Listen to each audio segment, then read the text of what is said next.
கதை நயனம் நேயர்களுக்கு வணக்கம். இது அமரர் கல்கியின் பார்த்திபன் கனவு பாகம் 3 23ஆம் அத்தியாயம் அருவி பாதை. அந்த கொல்லிமலை சாரல் பக்கத்தில் 2 வெண்புறவைகள் வந்துக்கிட்டு இருந்தது. அது மேலே இருந்தது ஒன்று பொன்னன், இன்னொன்று சிவனடியார் தான். கொஞ்ச தூரம் போனதும் அவங்க பின்தொடர்ந்துட்டு வந்த காட்டாறு சின்ன அருவியாகி மலை மேலே ஏற தொடங்குச்சு.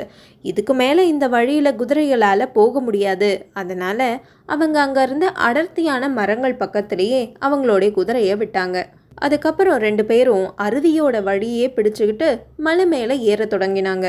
பெரியதும் சின்னதுமா இருந்த கரடு முரடான பாறைகளில் ரொம்ப லாவகமாக சிவனடியார் ஏறினார்.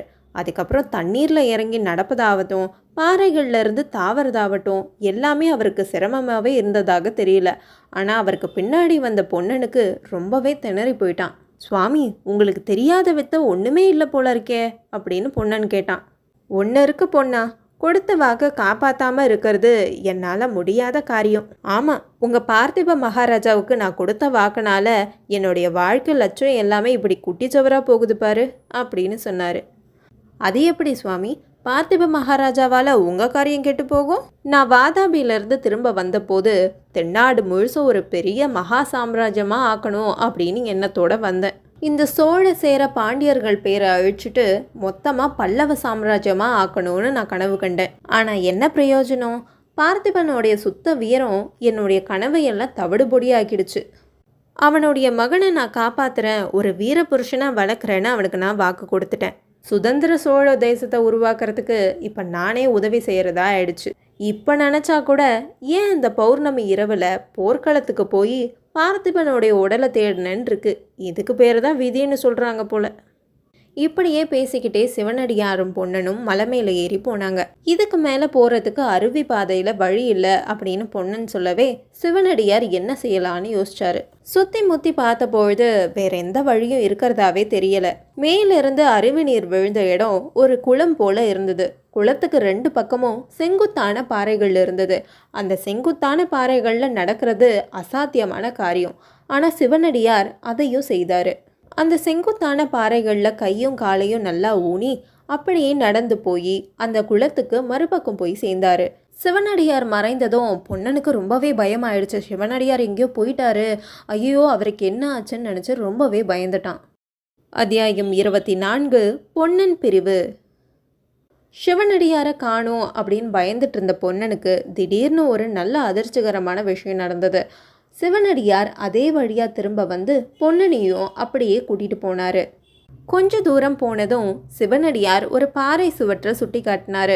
அந்த பாறையில் வட்ட வடிவத்தில் ஒரு துவாரம் அமைக்கப்பட்டு இருந்தது. அந்த துவாரம் சாய்வாக மேல் நோக்கி அமைக்கப்பட்டிருந்தது. அந்த துவாரத்து வழியாக ஒருத்தர் கஷ்டம் இல்லாமல் போகலாம். ஆனால் அது எங்கே போகுது, எவ்வளோ தூரம் போகும், எங்கே போய் சேரும், இந்த மாதிரி எதுவுமே தெரியாது. சிவனடியார் பொன்னனை தொடர்ந்து வரும்படி சைகை செஞ்சுட்டு அந்த துவாரம் வழியாக மேலே ஏற ஆரம்பித்தார். கைகளையும் கால்களையும் ஊன்றி அந்த துவாரம் வழியாக மேலே ஏற ஆரம்பித்தார். அங்கே கைகளுக்கு பிடிமானம் கொடுக்குறபடி பாறைகளில் வெட்டுக்களும் போடப்பட்டு இருந்தது. ஆனால் பொன்னனுக்கு தான் அந்த இருட்டை பார்த்ததும் உள்ளுக்குள்ளே திக்கு திக்குன்னு உள்ளே மடிச்சுக்குச்சு. கொஞ்ச தூரம் அந்த இருட்டில் அப்படியே போனதும் மேலே இருந்து வெளிச்சம் லேசாக தெரிய ஆரம்பிச்சுது. முதல்ல சிவனடியார் அந்த வெளிச்சம் வந்த வழியாக மேலே ஏறி போனார். பிறகு அதை தொடர்ந்து பொன்னனும் ஏறி வெளியே வந்தான். அந்த துவாரம் கடைசியில் மலை அருவி ஆரம்பித்த விளிம்பில் கொண்டு போய் நிறுத்துது. பாத்தியா பொன்னா, இந்த இடம் எவ்வளவு அழகாக இருக்குது. பகவான் இவ்வளோ அழகாக ஒளிச்சு வச்சிருக்க இந்த இடத்துல மகா பயங்கரமான கோரமான விஷயங்கள்லாம் நடந்துக்கிட்டு இருக்கு. ஏன் சுவாமி அப்படி சொல்கிறீங்க? ரொம்ப நாளாகவே ஒரு விஷயத்தை தெரிஞ்சுக்கணும்னு நினச்சேன் பொண்ணா. மகாகால பைரவனுடைய இருப்பிடம் இந்த மலையை சுற்றி தான் எங்கேயோ இருக்குன்னு நான் யூகித்தேன். அதை எங்கே இருக்குன்னு கண்டுபிடிக்காம நான் இங்கேருந்து திரும்ப வரமாட்டேன். ஆனால் நானும் தான் சுவாமி, உங்களை இங்கே தனியாக விட்டுட்டு நான் எங்கேயும் போக மாட்டேன். இல்லை பொண்ணா, நீ போயே ஆகணும். உனக்கு வேறு காரியம் இருக்குது, அதுவும் ரொம்ப முக்கியமான காரியம். எங்கள் ராணியை கண்டுபிடிக்கிறத விட என்ன முக்கியமான காரியம் இருக்கும்? அதுக்கு தானே நான் வந்திருக்கேன். பொண்ணா, ராணியை காப்பாற்றினா மட்டும் போதுமா? என் பிள்ளை எங்கன்னு அவள் கேட்டா என்ன பதில் சொல்கிறது? இளவரசரும் இப்போ பெரிய ஆபத்தில் தான் இருக்காரு. அந்த மாரப்பனுக்கும் மகாகால பைரவனுக்கும் நடந்த சம்பாஷணை உனக்கு ஞாபகம் இருக்குல்ல? மாரப்பனுக்கு ஒரு வேளை தெரிஞ்சு போயிட்டா என்ன ஆவறது? சக்கரவர்த்தியோடைய மகள் குந்தவி தேவிக்கு இஷ்ட விரோதமா என்ன நடந்துரும் சுவாமி? ஏன் நடக்காது? மகேந்திரன் கூட இப்போ உறையூரில் இல்லை.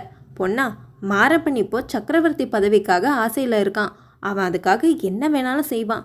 அதுக்கப்புறம் குந்தவைக்கு ஒரு வேளை இவன் தான் சோழ நாட்டு இளவரசன் அப்படின்னு தெரிஞ்சுட்டா, அதுக்கப்புறம் மாரப்பன்கிட்ட அவனை கொண்டு போய் ஒப்படைச்சிடலாம்ல.